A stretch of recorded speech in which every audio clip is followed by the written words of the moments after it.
Quarreling with siblings is common, but if you don't resolve it, it can get messy. Take a trip with me and let's discuss.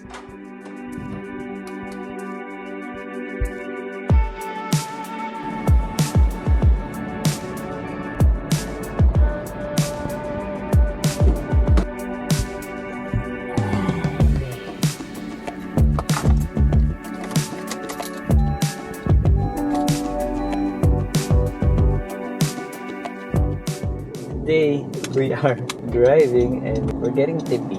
We're fetching her so we can bring her to Rockwell because apparently they now have in stock the shoes that she's been looking to get for quite a while now. And yes, that's my voice on Waze. So that's what we're going to do today. We're going to get Tippi's shoes. And then we'll also talk a little bit about my relationship with my sister. Bring you for the ride. So Tippi and I have an age gap of 10 years. And yes, since there are only two of us, that means that I was an only child for 10 years. So I was pretty spoiled. It was difficult in the start, given that I value respect. And when Tippi was younger, she would do things that I felt was disrespectful.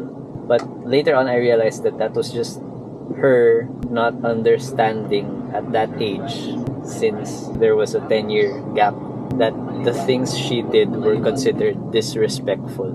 As I learned that, eventually, our relationship got a lot better. I think that has a lot to do with communication and, of course, maturity. I think that's something we can talk about more later on when we actually get to pick her up. I'm actually interested to find out what Tippi will say about our relationship.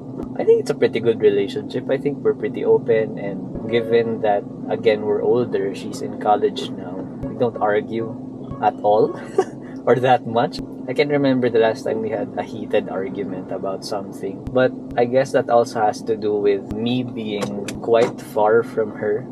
Sometimes nga she jokes around that she's an only child most of the time because when I'm not home, or when I'm in the hospital, or when I'm with Trisha and with the in-laws, then she is, for all intents and purposes, an only child, which means that she gets our parents to herself. I mean, most of the time it's just the three of them, my parents and her, and less time for interaction these past years means that there's less to quarrel about. If you've seen our video on the love languages, you'd know that my love language is time. So that still means that every now and then, maybe once or twice a month, my family, the Garcias, still visit me in Makati, or they ask when I'm visiting them in Laguna, because that's how I show love and that's how I feel love. I think I'm on very good terms with regards to my relationship with Tippi. I think we can talk about almost anything, if not anything and everything. I don't think there's a topic that I can think about that I would be afraid or shy or awkward to talk with her about, to talk with her off. I think that's my relationship with Tippi in a nutshell. We're a few minutes away, so I think I'm gonna message Tippi and tell her that we're gonna meet her soon. Hello? Hola, can you hear me? Yes. Okay, I'm 10 minutes away. 10 minutes? Yeah. Okay. Ha? Alright. Okay. Baba na ako? Ikaw. Okay, bye-bye. Alright, see you.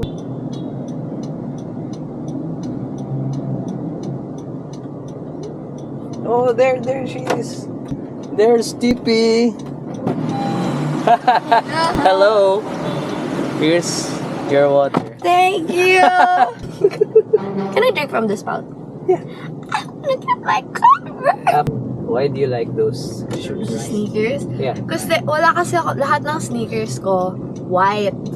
I want a black sneaker that's not, yung Air Force kasi na black, yung all black na Air Force, parang it's too chunky for me. Tapos masyadong malakas yung dating niya kasi it's all black. Gusto ko ng shoe na medyo mostly black siya pero may onting white or off-white. Tapos maliit siya sa, parang manipis sa foot. I mean, parang it doesn't make your foot look chunky. So, yung Chuck 70s are like, tsaka diba may time Pero bakit high cut? Ito nga, diba may time na I really wanted boots? Diba lagi ako naka-boots before? Kaso kasi, minsan off siya sa ibang outfits. Masyado siyang parang screaming na, hi, gano'n, look at my boots. Okay. So I wanted something similar na hindi naman boots. So naisip ko, edi high cut. I feel like it's a basic shoe. Na if ayaw ko mag-white, pwede ako mag-black shoes. Lagi pa ako ginagawang example nila, mami. Sinabi niya yun kila Tellboy, tsaka kay Bianca. Nung pumunta si Bianca sa bahay. Na parang sinasabi nila na, kaya tingin mo sinasabi sa'yo ni Target. Tapos lagi nilang ginagawang punchline yung be persistent. Sabi ko, be persistent. Sabi ko kay mami, nung tinatanong niya ako dati. Yun yung una ko sabi ko, be persistent. Tapos, lagi niyang tinatanong, sinasabi ko, have faith. Diba? Panis! 6.5, exactly my size. So, while we're here, how would you describe our relationship as brother and sister, obviously? I think we're close. I kind of view you more as a friend, I think. Compared to like, formal family, ganon. I mean, like, it's not, kasi kapatid ko lang yan eh. Parang ganon. Hindi naman ganon. It's parang I treat you like an older brother friend. Parang ganon. Would you say that we're closer than other people, or like, do you think we're closer than your friends and their closeness with their own siblings? But depends. I think we're close in a sense na I can tell you anything. Pero hindi naman tayo yung parang everyday nagkukwento ako sa'yo. Yeah.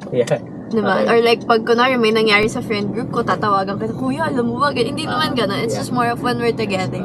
You're It's close. not like we're besties. Hindi naman. I think cause there are siblings naman din na parang like that. Yeah, pero I'm guessing yun nga, parang kunwari, if your sibling is same gender, tapos very close kayo, I guess. I mean, very close in age. I guess it makes sense to be more like that, yung parang, siguro kasi you know each other's barkadas or whatever. Parang tell them about your day every day. Parang mas nag-overlap kasi yung circles nila or yung like stuff that they're into, ganun.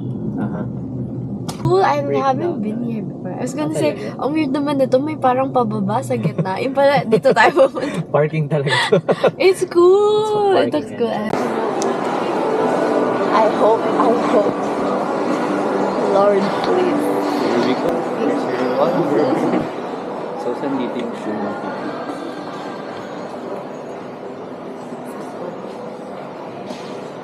Sige.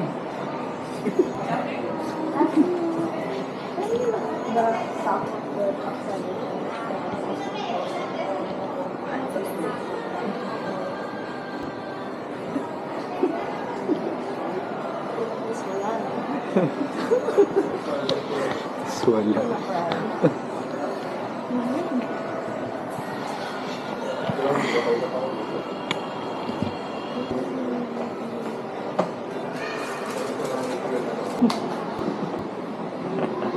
Be persistent. Have faith. Ganun.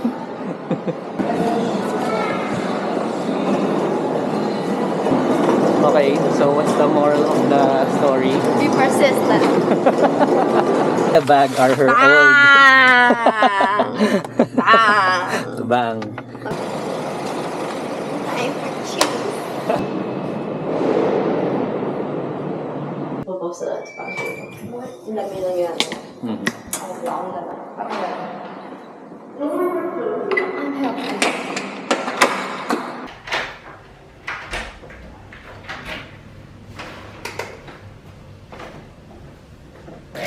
Yeah. Congrats, Tippi, for getting your Converse. Okay, sige. So for those who are watching that might be thinking, my siblings and I fight all the time. What tips would you want to give them?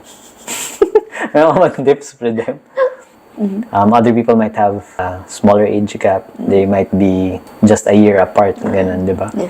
Nevertheless, what advice would you give them if, for example, they're always quarreling or they're having a hard time with their relationships with each other? Do you have any advice? I don't know, because I don't really make the first move when it comes to us fighting. The thing that I do though, if like I'm super mad or upset, I tend to not really talk about it muna. Lalo na pag parang peak emotions na parang inis na inis talaga ako kay kuya, para ako, okay, space muna, space. Pero kasi when I go away, usually siya yung nag-approach to say like, oh, let's talk about it na. Pero, like, being on the receiving end of that, say, kung nga, in-approach kita, tapos sabi ko, oh, let's talk about it. If, for example, someone who's watching had a sibling who did that to them, would there be any tips that you have?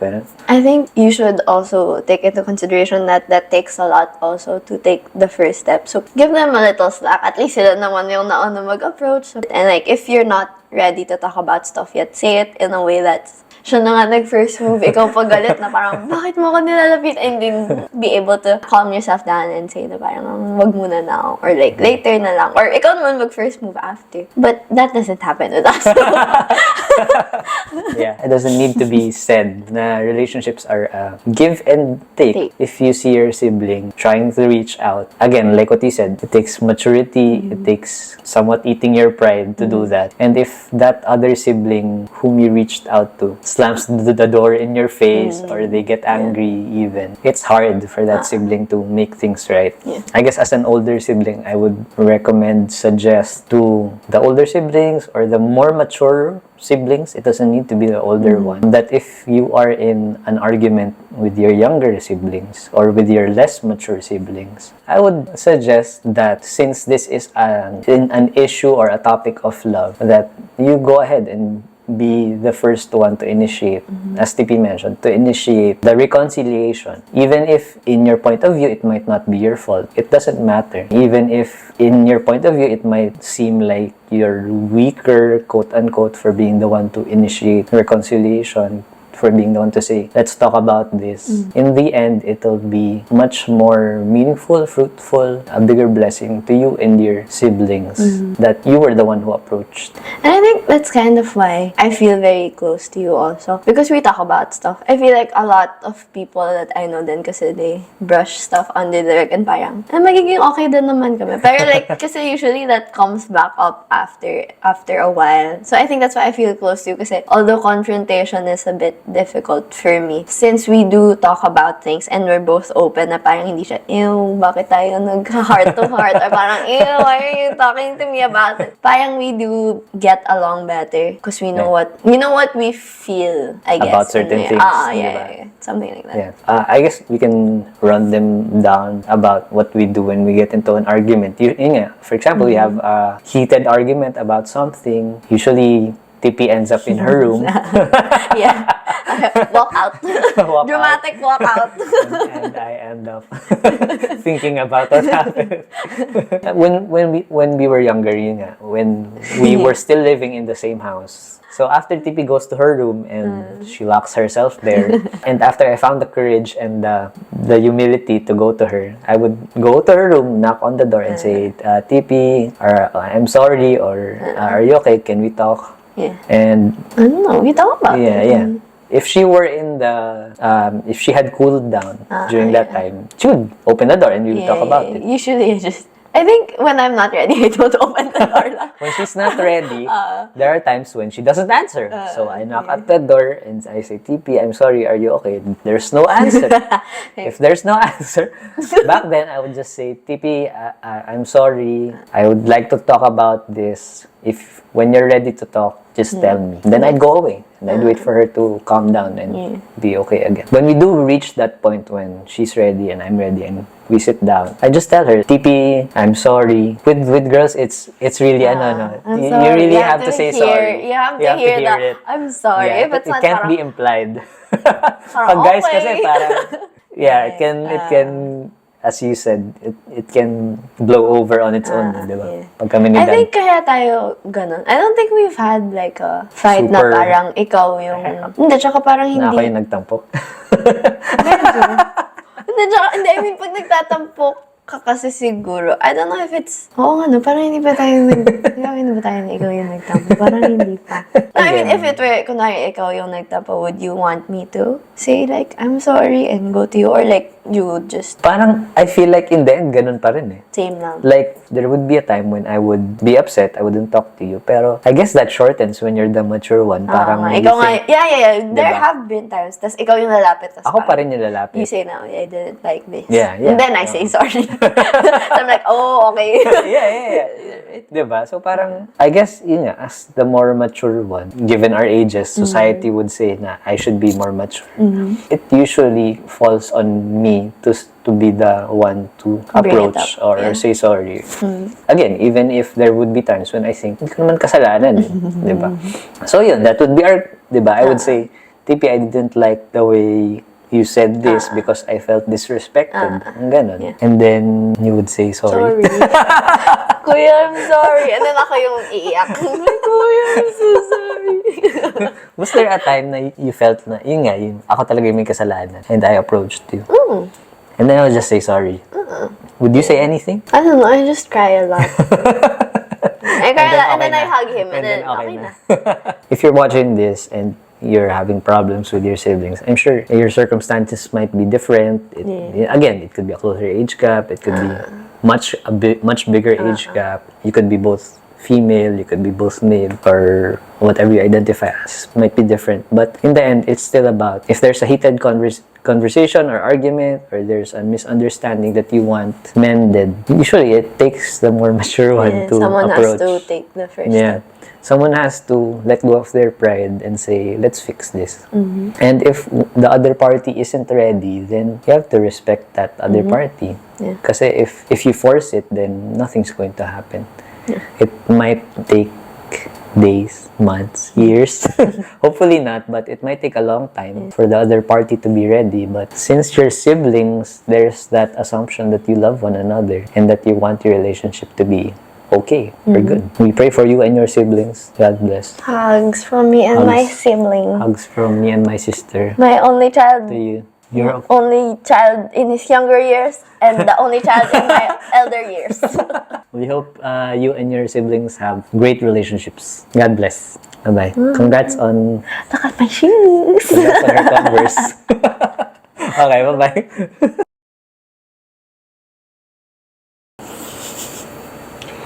Teka, mamiting na ako. Job interview. Ay, kadidinan mo nga.